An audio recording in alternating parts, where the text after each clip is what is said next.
Hey, are you ready to grow your business? You have checked out the number one resource for business leaders, entrepreneurs, startup founders, and managers. And we're going to teach you how to grow and scale your business with real actionable steps. There's no fluff in this podcast. It's just good advice. Check out this episode. If you're a first-time listener, make sure you subscribe to the podcast. And if you enjoy this episode, leave us a 5-star review. On today's episode, we're talking about the one thing you should never open with when it comes to your sales conversation. This is absolutely going to change how you view sales pitches, and hopefully it's going to make you a little bit more money than you were making before. Stay tuned to this episode of the Good Advice Podcast. Here it comes. See you soon.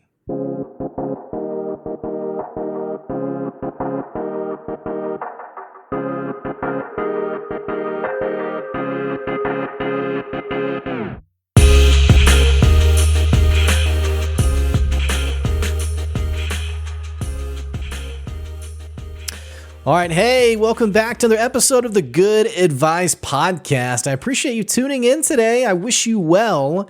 Hope your business is going well. Hope your personal life and all things are syncing up well. Sometimes it doesn't always work that way, right? I mean, sometimes you have rainy days, you have crazy days, crazy months even. Or if you're like me, you have a 2-year-old and a 4-month-old and just figuring out life. It's amazing, but it's also total chaos. And so if your life is chaotic, you're in good company. But hey, I want to welcome you to the show. I want to thank you for tuning into the podcast and checking out a little bit of the good advice we're trying to give on a day-to-day, on a week-to-week basis, really. If you're new to the show, you've never checked out the podcast before, this is the place where I've just really wanted to share the actionable, tangible, practical ways that you can grow your business. And typically, the episodes that I put together are a random amalgamation of the silly, crazy things that I see other business owners do that sometimes are simple mistakes that I've made myself, and other times are just really bad habits. And for the latter part of that, that is the inspiration for today's episode. I want to talk today about what you should never do in your sales pitches, whether it's a cold pitch, whether it's, I've actually talked about this a little bit before. You know, if you're out at networking, if you are at a pitch event, if you're at, kind of like a 1 million cups thing, maybe you're at a chamber event, maybe you are just popping up in people's inboxes. And despite the fact that everyone hates it when you pop into their box unannounced or uninvited, if that is your thing, if it works for you, then, I won't begrudge you of it. But I do want to talk about the thing that is consistently driving me crazy. It's something that I've been wanting to share, and I feel like I keep talking about it, and yet, I can only impact so many people, I guess. So if this has been your approach to sales, to business, I want to encourage you to change it.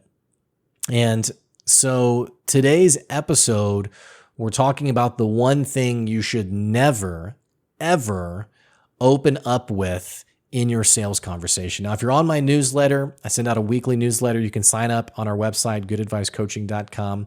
I've already talked about it in my newsletter, but I want to talk a little bit more in depth about it. The one thing you should never, the word you should never say in your sales pitch, and it's the word we. It's the word we. We have to get away from opening our sales conversation with the word we. So we are an amazing business that has served 1,000 other customers just like you. We are a business that's been in business for 20 years and yada, yada. And see, this is something that is so common that if you are new to business, you might think that this is actually how you should talk to people. You might think this is what you should actually do rather than actually being intentional and smart about your sales conversations. So giving you some examples, let me tell you a little bit about the inspiration of why I'm talking about this today. It's ultimately because, like many of you, I am constantly spammed on LinkedIn with not just LinkedIn, on Instagram and also on Facebook. I'm getting messages constantly, and it's driving me crazy because it clogs up my inbox. It sometimes makes it hard for me to find messages that I was trying to look at previously, which isn't too bad on LinkedIn because there's a search feature there. But it's just annoying to like open up your inbox, you got a new message and it's another sales pitch. Or like at the end of the day, you get on LinkedIn and you have, a handful of sales pitches. That's really just annoying to have to deal with. So let me give you some context here. I'm just going to go back to the 3 most recent messages that I've received. So I have 1 from today, 2 from yesterday. This person, Allie, she DM'd me and said, "Great to connect. We are an EQ focused business that helps decision makers and multi-hyphenates such as yourself. This means that we help C-levels and entrepreneurs regain control of their lives to perform at their peak while working less but working smarter. Would you want more clarity and reduce burnout and boredom and cultivate a purpose-inspired mindset somewhere in your list of priorities? If so, let's find a time to connect." So aside from like the awful language here, I don't know any business owner who refers to themselves as a multi-hyphenate. Maybe I'm blissfully unaware, by the way. I mean, there's been times in the past where I've been like, I don't use that language. I don't talk that way. And then I've come to find out that while, I don't talk that way, someone else clearly does. And so, I'm not begrudging anyone who actually does speak this way, by the way, but if my insight's correct, this is language that's totally detached from how their typical customer talks about themselves. But the problem with this message is, like, let me help you understand the ideology of a strong sale. Making an effective sale, if you think about like the life cycle of a sale, a customer has a problem. A customer wants to solve that problem, or maybe the customer doesn't know the problem exactly, but they're aware enough about the symptoms of the problem. So like, for example, talking of my own business with Good Advice, we help grow and scale businesses. We're helping business owners develop systems, processes that they need to be able to scale that's going to allow them to sell more, make more money, run the business more efficiently, and frankly, work less hours than maybe they're working previously. So a business owner, a typical customer, they may know that their problem being solved is, I need systems for my business. When it comes to invoicing, we just Venmo people. When it comes to day-to-day workflow, I just have like a scratch notebook of like a to-do list. They're not using any kind of system, like project management system. Maybe they're not using any kind of CRM. And so you say like, yeah, who are your customers? And they start like going through their phone, like looking at who they texted recently. So maybe they know already, okay, I need some systems. I need some processes. Or maybe they just know the symptoms of it. So they don't actually know what they need. They know, geez, I'm working 80 hours a week and I don't feel like I'm making any more money than I was 6 months ago. Or, man, I keep forgetting to contact customers, or people reach out to me and I lose track of them. Or I realize that 2 months from now that customer 2 months ago never paid me. So maybe they know the symptoms, but they don't quite know the problem. All this to say, regardless of what they're looking for, they ultimately, in terms of the sales cycle, what they ultimately want is for someone, like they're scrolling through Facebook, LinkedIn, what have you, or they're at an event and they overhear someone talking about those pain points, like someone who seems to intimately understand what those problems feel like. That is someone who now is interested in the service you offer because they relate with the problem. They get the problem. They live it on a day-to-day basis. So understand a distinction here. They don't care about you. They don't care at all about you. They care in relatability. Someone gets me. They get what I'm going through, and they get the pain that I'm experiencing. That is the initial pull, the tug that brings someone in to wanting to have a conversation with you. They realize that as a business owner, and where business owners are often isolated and feel very alone, they realize I'm not alone. Someone understands this. And so then as they begin talking to you and they understand that you're an expert in these pain points, They don't know you're an expert because you gave the speech about how many years you've been in business. You gave all this interesting jargon like multi-hyphenates that seems like you are a smart person. What happens is you talk like them. You talk about the things that maybe you've gone through, that you've discovered, maybe some of the things you've done with your customers, and now they're beginning to put themselves in the shoes of a prospective buyer of your services. See, what happens a lot in business, especially in the sales conversation, I think this is mostly either insecure entrepreneurs who are desperate to be affirmed. They're desperate for that sale. And I get that. I've been in that stage of life where I'm desperate for someone to let me know that I'm actually onto something here and I'm not just blowing smoke. But I think it's sometimes it's insecure business owners who puff themselves up and make themselves seem phenomenal because they want to convince people that they're credible. And then other times it's business owners who they think that it's not about insecurity. They just have seen other people do it and they think that this is legitimately how you sell when it really isn't. See, when you start to develop traction for your business, isn't when you start developing this amazing story of who you are.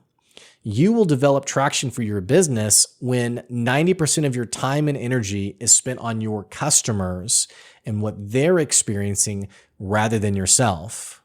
Now, understand something here. I'm not saying that you should ever sell yourself short, that you should ever downplay what you do. If someone comes to you and they say, should I hire you? I'll never forget a guy who I asked him verbatim. I said, should I hire you? And he said, well, I don't know. And I thought, why would you not say yes? Like, I'm asking, are you the right answer? You should say, yes, I am. So I'm not saying you should ever undersell yourself. Like if someone asks if they should hire you, if they're interested, you should absolutely be the person to say, yes, we're the right answer. And if you're not the right answer, then, I mean, why are you even doing what you're doing, right? And not even, again, not to make it too complicated, but even in some situations, like you're the right answer, but not for their specific problem. And so for example, I have other people. I have another guy who works in my area where I sat down with the customer and I just thought, you know what, I'm just not the right fit for you. And so I sent them to technically a competitor of mine, but someone, again, living out that abundance mindset, plenty of business for both of us. I sent them to that person. They hired him and it's been a great relationship. So I'm not talking about any of that. I'm saying that, ultimately it's understanding the difference between being desperate for credibility and being desperate to understand the problems your customers are facing. Like for me on a day-to-day basis, on a week-to-week basis, I am trying to understand more and more the pain that my customers are experiencing. And I'm not Googling it. I'm not going to a Wikipedia page about business. I'm just having real conversations. I'm having coffee with people. I'm having people on the podcast and they're talking about some of their problems. I'm listening. I had a woman the other day who was sharing some of the pain points she's having in her business. So I'm listening and I'm understanding. I'm taking the language that she's using and depositing it into my own expertise because I know that I can genuinely help and I want people to know that I know that. Instead, what often happens is people want to make the sale. And so what they think is what's going to attract people is, hey, here's how amazing I am. I'll never forget, I was on a sales call. I wasn't selling. Someone called me. And in like the very first, like, hey, Blake, how are you? I was like, hey, how are you? And he said, well, hey, I don't want to use up your time. We've been in business 20 years doing X, Y, and Z, yada, yada, yada. And I overheard you say you needed some help. So I thought maybe we were the right answer. And I just remember thinking, actually, that was like the initial pitch. And it was kind of like a kiss on the first date. I was like, okay, wait, I don't even really remember who you are. So I asked some questions. I was like, okay, I'm a little confused. Like, who are you? What do you do? Yada, yada. Well, what was interesting was the person talked for about 15 minutes. And then at the end said, I think you would be perfect for this service. And I had this like odd moment of like inner dialogue where I was kind of like, how would you know I'm the right fit when in the last 15 minutes you've been talking all about yourself, how long you've been in business, how many customers you've served, and you haven't asked one thing about me or good advice? You haven't asked one question. You haven't said anything, actually, other than just bragging about all your accolades. We think that makes us credible, but it actually disconnects us and disengages us from our prospective customer. I got another message yesterday. Literally, they didn't say anything. And this is the feeling, what I just talked about. This is the same reaction I got from this person's message to me. I got this message yesterday morning. Hey, Blake, we're a global LinkedIn marketing agency helping companies dominate on this platform without using automation. I'm confident you're fantastic at what you do, so our job is to let you focus on that while we focus on what we do best, which is getting you in front of significantly more potential customers. Do you have 10 minutes to see if we could be a benefit for your business? So understand this feeling for me. Now, naturally, like, let's get rid of all like naivety. This is absolutely like a copy paste message. Good advice is nowhere to be mentioned here. And also, by the way, even when good advice is mentioned, I'm smart enough, and you're probably smart enough to realize like 99% of the time, again, it's automation, which is why it's so funny, by the way, when your business name is mentioned in these like automatic messages, and then like the business is misspelled, or I remember an email I got a couple of times that was, "Hey Blake with Good Gear Hockey," and I thought that's not my business, but it had been like mistyped in, I guess. But the second paragraph, first of all, they start with we. We're a global LinkedIn marketing agency. And so, immediately it's about them. It's not about me. Look at how amazing we are. You want to buy from us. And then I'm confident you're fantastic at what you do. And I find myself thinking, you don't even know what I do. You have no clue what I do. Maybe you've even read like my LinkedIn title, but beyond that, you have absolutely no idea. And so immediately I'm put off by it. I'm suspicious by it. And frankly, if I was even thinking about LinkedIn marketing, I now know one less company that I would probably ever work with.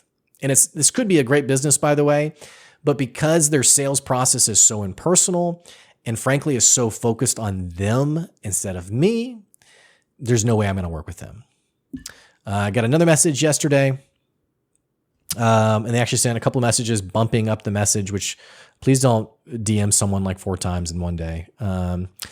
Hey, Blake, we're a virtual assistance company that can help you if you have a long to-do list that you don't have time to get to by yourself. You can pass off all administrative or executive tasks, even sales and lead generation and marketing duties to our highly professionally trained and vetted staff, all for just $10 an hour. I'm just thinking, like, why would I go to the same person for sales help as I would for admin tasks? But anyway, all this to say, again, this person has no idea what I'm doing. They have no idea if I even need their help. Guys, you're not going to get any traction for your business this way. This kind of strategy will pay off if you can send 1,000 messages a day. Because in 1,000 messages a day, you're going to get maybe one customer. Maybe 10 if it's a great day, but no more than that. Understand that if you are a small business owner, this strategy is a huge waste of your time. What's all the more meaningful is knowing the pain your customers are experiencing, surrounding yourself with and it's like such a basic concept, right? Like that's the whole premise of this podcast. It's just good advice. It's nothing hard to understand, but it is hard to do sometimes. I was talking to a guy who was trying to get more sales for his business, and he was talking to me about my business. He said, "Well, how did you like build momentum for your sales pipeline?" And I said, honestly, like I got out there, I met with people, I talked to people, I learned where I was off on my sales pitch. I got feedback. I got people I tried to sell to who would tell me that doesn't really ping with me. It doesn't really make sense. Or, hey, this part works, but this part of your sales pitch is very off to me. It's clunky for me. So I had real conversations with people, and I shared this with him, and he said, "Ooh, I don't really want to put myself out there. I don't really want to do that. Is there a way for me to build up my business without having those conversations?" And I was like, well, unless it's an industry that you're already deeply experienced in, like let's say you're starting your own independent insurance agency and you've been an insurance agent for 20 years, like you know the business. If that's not the case, then no. Unless you're willing to indulge in the money pit of burning money on ads, and which, by the way, that is a strategy for some people. I see people who they start businesses and they immediately throw thousands of dollars into advertising to try to, they call it hyper growth. I think it's a poor use of your finances, but they're basically throwing things at a wall and seeing what sticks. So there's not a painless way to build up the sales of your business. It takes time. It takes effort. It takes awkwardness. But most importantly, it means making your business more about the customers you're serving rather than what necessarily you're trying to build yourself. Doesn't mean you can't have both. Like I want to build Good Advice into a meaningful, impactful company. Like I honestly don't care if I'm ever known. I don't care if I end up on, the Inc. 5000 or whatever. None of that matters to me. I just want to know that I'm making a difference. It is perfectly fine for me to have that desire and still be a customer-centric business. Everyone will tell you they're a customer-centric business until you sit down with them and they begin to talk all about themselves rather than you, their prospective customer. So if you want to sell more, if you want to do more, stop saying we. And in fact, you may be thinking like, well, what do I say instead? Start with how are you and make it a genuine question. And then if you feel like you don't have a lot of their time, point out things that are specific to them. I've gotten plenty of DMs where someone says, "Hey, I checked out your episode on blank. I loved this part where you said, stop saying we, ha ha ha. Yeah, I totally agree. Like now I'm interested. You made it about me now." But if you do have time, if you're willing to make some more time, ask good questions. Hey, what's going on with your business? Hey, tell me about yourself. Hey, what's and not like the obnoxious, what's like the biggest problem you're having and you're going to pitch them immediately. But oddly enough, my advice is to have real conversations with people and you'd be surprised what that can do for your sales game. Hey, I appreciate you listening. Don't forget that you can check out our Patreon, patreon.com/goodadvice if you want to support the podcast. Also, if you want to be known, if you want your business to be better known, if you want your own personal stage for people to hear about your business, for people to know how amazing your business is, we do have advertising on the podcast. Email me, blake@goodadvicecoaching.com, and I'd love to tell you more. Hey, thanks for listening so much. I so appreciate it. And that's today's Good Advice. We'll catch you later. See ya.